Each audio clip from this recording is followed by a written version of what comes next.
Paus Fransiskus ke Indonesia menjadi momentum penting untuk memperkuat hubungan bilateral Indonesia-Vatikan dan menjadikan Indonesia sebagai barometer kehidupan beragama yang rukun dan damai. Pada 1989, Paus Yohanes Paulus II juga pernah mengunjungi Indonesia. Kehadiran Paus Yohanes Paulus II punya kesan tersendiri di mata seorang pastor yang pada 10 Oktober 1989 bertugas sebagai misdinar misa yang dipimpin Sri Paus.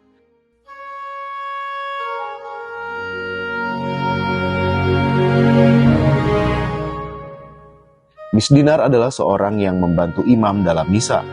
Pada harian Kompas pada 6 Agustus 2024, Romo Sadioko SJ membagikan kisahnya sebagai misdinar saat Paus Yohanes Paulus II memimpin misa Ekaristi di lapangan Dirgantara Akademi Angkatan Udara Yogyakarta.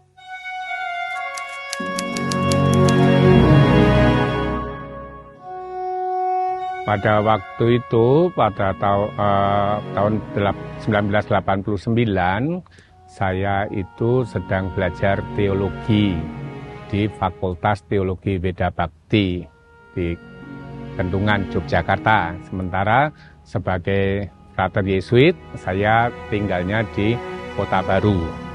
Nah, ketika ada rencana kunjungan Paus pada bulan Oktober itu, panitia kunjungan meminta bantuan para frater untuk menjadi misdinar atau putra altar di bagian atas ya, di sekitar altar.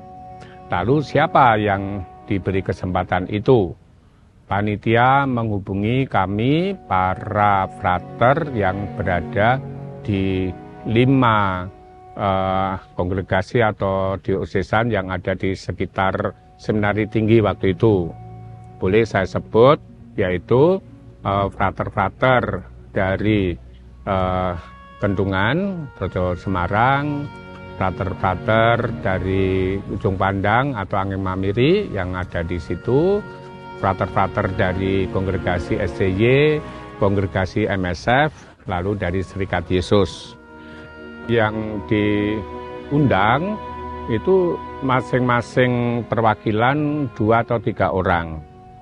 Syaratnya adalah frater-frater yang bisa melayani di sekitar altar waktu itu, mereka yang sudah menerima tahbisan diakon atau sudah menerima pelantikan lektor dan akolit.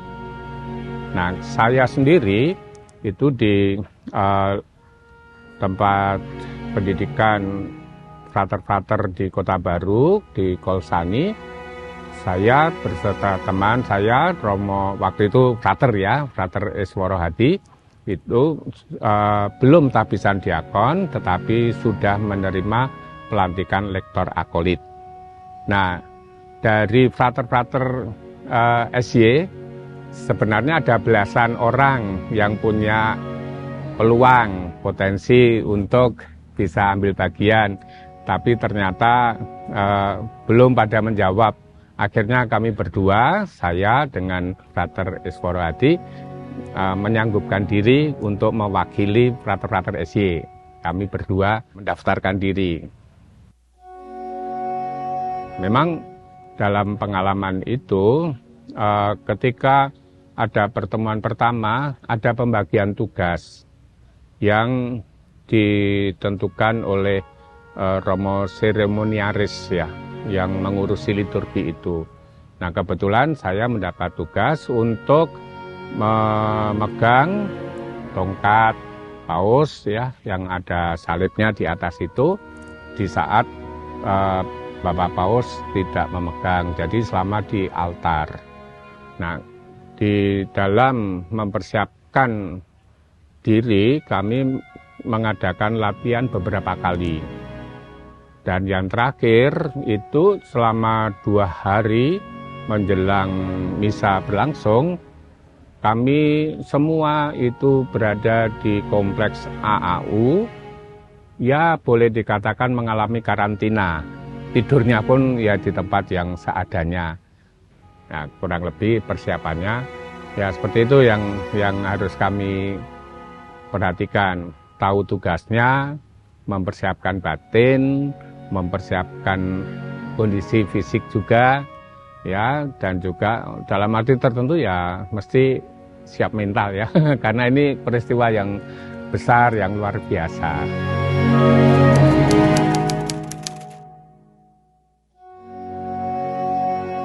Pengalaman yang saya rasakan itu saya sebut dalam 3 hal. Misalnya pertama, bagaimana waktu berjumpa dengan Paus dalam jarak dekat, itu terasa sekali beliau itu memancarkan seorang pribadi yang karismatis. Lalu yang kedua, suasana umum yang terjadi begitu mengharukan, karena di altar itu kan bisa melihat umat dan para romo, biarawan-biarawati begitu banyak ya. Itu ada suasana yang mengharukan saat-saat menantikan kedatangan Paus. Ya, mulai dikatakan Paus sudah terbang dari Cengkareng. Terus dalam perjalanan, apalagi ketika mulai landing, langsung pada sorak-sorak gembira. Itu membawa gema tersendiri. Lalu yang ketiga juga yang saya tangkap bagaimana kesatuan umat beriman itu sangat terasa ya. Begitu banyak, lalu dengan tenangnya hadir di situ untuk mengikuti misa. Ya, satu kesatuan itu sangat terasa sekali sebagai umat beriman. Dengan adanya perayaan Ekaristi yang panjang dan panas, itu tidak terasa. Karena hatinya sungguh senang, gembira, bersyukur. Nah, selesai misa, itu kan ada pemberkatan patung Maria. Nah, patung Maria itu waktu itu direncanakan akan dipasang di Gua Maria Kaliori Purwokerto, dan itu memang ada sampai sekarang. Maka kebanggaan Gua Maria di Kaliori itu karena patungnya diberkati oleh Paus. Para misdinar waktu itu dalam prosesi Bapak Paus turun dari altar mau ke tempat pemberkatan Bunda Maria, itu kan orang-orang petugas jadi pagar betis. Nah, saya sendiri juga menjadi bagian dari pagar betis itu ya, ikut mengamankan. Ada perasaan, wah, saya ikut mengamankan Bapak Paus. Kalau ada apa-apa yang terjadi, enggak apa-apa. Saya punya rasa tanggung jawab ikut ambil bagian di situ. Kemudian kenangan yang lain yang juga kami terima, para petugas ini ya cukup banyak juga yang mendapat kenang-kenangan rosario. Ya, rosarionya sendiri barangnya sederhana, ya, penampilannya sederhana, tapi nilainya luar biasa. Saya pakai terus sampai nggak tahu berapa lama. Suatu saat saya merasa kehilangan rosario itu, entah jatuh atau kemana, dalam bahasa Jawa ketelingsut atau apa, karena sering pindah-pindah. Dalam hati saya ya rasanya sedih, tapi saya disadarkan bahwa rosario itu sarana, benda yang sewaktu-waktu bisa hilang, bisa hancur dan sebagainya, tapi berkatnya itu tetap hidup. Berkatnya itu tetap punya arti dari dulu sampai sekarang.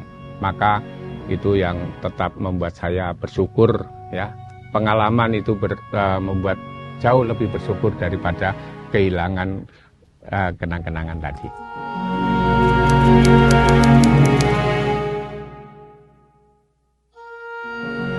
Sosok Paus yang saya tangkap waktu itu seorang pribadi yang tenang. Seorang pribadi yang memancarkan, apa ya, saya memberi istilahnya aura yang karismatis begitu ya, sehingga wibawanya itu juga terasa. Meskipun beliau waktu misa itu kan juga menggunakan bahasa Indonesia ya, yang kadang-kadang keliru, tapi ya saya nyebutnya sekali lagi pribadi yang karismatis gitu. Baru setelahnya ya sekian tahun dalam perjalanan, oh ternyata beliau ini memang pribadi yang luar biasa sebagai seorang paus yang nantinya juga dinyatakan sebagai seorang kudus, seorang santo, ya itu sungguh luar biasa. Oh, di sakristi tidak bisa. Kami kan sudah agak dipisahkan. Jangan disamakan kalau mau menjadi misdinarnya para romo atau Bapak Osko masih bisa. Enggak. Karena Bapak Paus itu sungguh sangat dijaga. Betul. Karena kan beliau kan juga sebagai kepala negara kan. Sehingga protokolnya itu sungguh ketat. Mungkin yang di dalam, di ruangan bisa bertemu itu hanya tokoh-tokoh terbatas. Kami putra altar misdinar itu ya dah tugasnya ini selesai.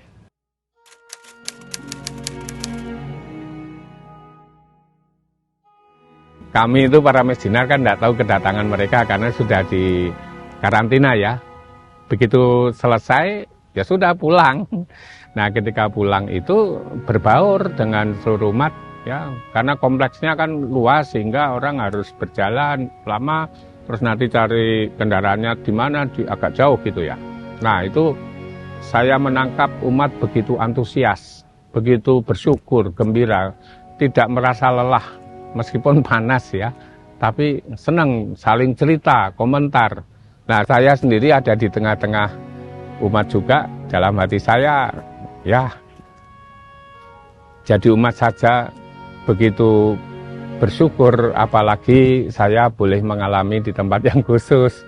Tapi saya kan juga nggak akan ngomong ya. Cuma ada yang kenal, frater tadi jadi misdinarnya ya. Iya, waduh seneng banget gitu lah. Rame-rame sudah berbaur itu menarik gitu.